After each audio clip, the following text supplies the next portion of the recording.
Dahil pumangsyon na naman aking nervous system guys, nakahanaw na akong may speaker palang tinaguan doon aking amo sa ilang sakyanan.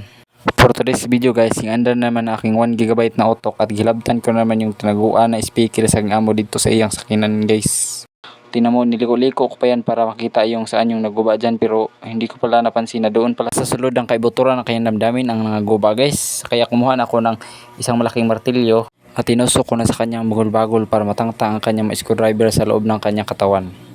So ayan, tinanaw ko na kung saan ang mga guba dira kasi hindi ko pala nakita na may guba pala dito ang maliit na spark plug. Kaya tinanggal ko at pinuli ko dira sa kanyang spark plug at sinaluan ko naman mabilis para tinignan ko ulit. Hindi ko alam kung nangyari dyan, pero ayun. Tapos binalik ko naman kinamartilyo sa ilalim ng kanyang mga utok para maglock yung mga nangyari sa mundo.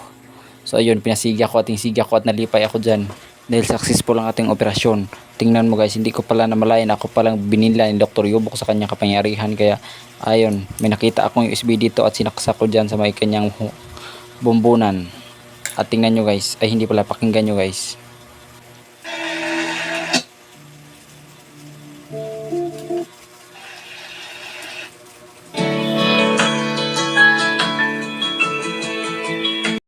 At nalipay na naman si Bukugon dahil hindi nausik ang kanyang ininom na kumbantrain. That's all for today's video. Thank you.